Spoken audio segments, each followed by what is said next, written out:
So the Knights Templar, most people are accustomed to them through the Da Vinci Code, but don't know as much about them as you'd think. And I was surprised because I thought I had a brief understanding of the Knights Templar and what they were doing, but wow, fuck the shit I found in this. So before we go to the Knights Templar, we have to talk about the Brothers of the East.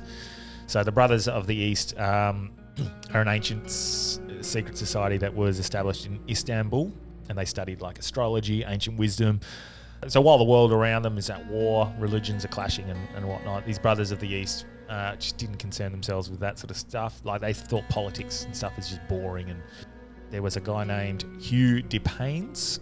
He requested a meeting with these Brothers of the East society.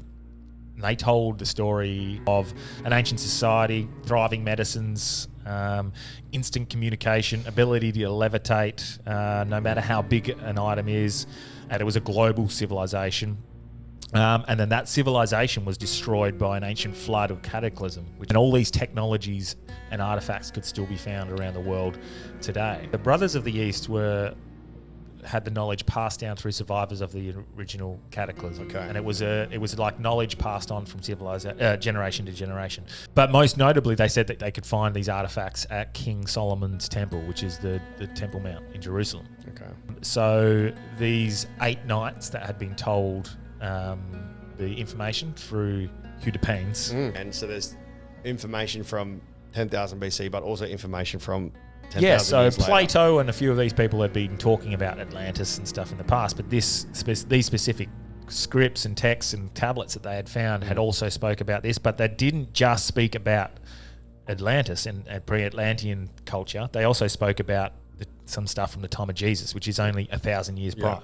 So some of these confirmed what the church had been saying for many years about Jesus and the teachings of Jesus. But some of these things were very different and contradicted the Bible. Okay. So this is where it gets a little bit like blasphemous. Right. The church had become such a powerful influence around the world.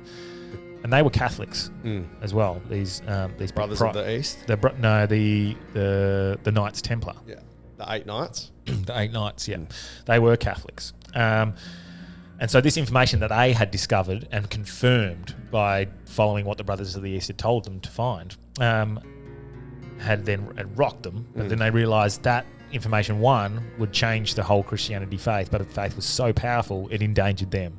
By having this knowledge. They had to keep it a secret. The artifacts that they were finding in the name of the Catholic faith, they were being funded by the Catholic Church. Right. So it'd be like the sugar company doing a study on sugar.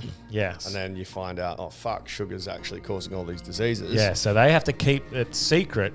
Ironically, the Catholic Church is actually funding information that could be their downfall, and they're preserving it unintentionally. They couldn't let the church find these documents because the power of the church had become so great. They would destroy these documents, and they knew history needed to be preserved. Okay, what a moral dilemma for the 8 knights. Because if you were truly Catholic and dedicated to your faith, you would just destroy it, wouldn't you?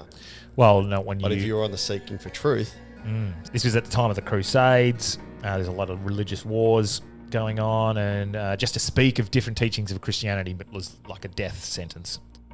And some of these texts had wisdom that not only went against the teachings of Christianity, but were blasphemous, like reincarnation.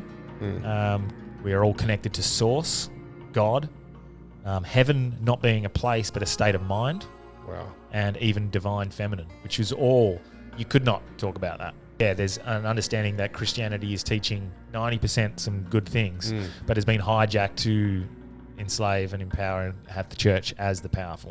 This knowledge then became known as Christian Gnostics.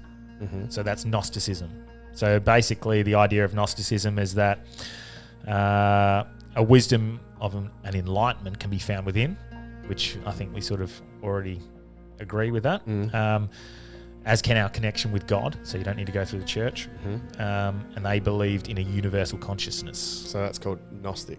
Yeah, Gnosticism. So I'd say we would be considered Gnostics, Christian Gnostics, because we have a bit of a belief in the teachings of Jesus, but then also this universal consciousness. Yeah, I don't think you need to go to church to find a higher But to suggest that in the Crusades is death Because sentence. why would another human have power over other humans to gain access to source? Like, what makes you better than me? Exactly, Delby. So they wanted to preserve this evidence, and so that when the time was right, they could reveal this stuff to the world. I hate to break it to them, 2024 is still not right. Yeah. Well, yeah. The church is too powerful. It still is.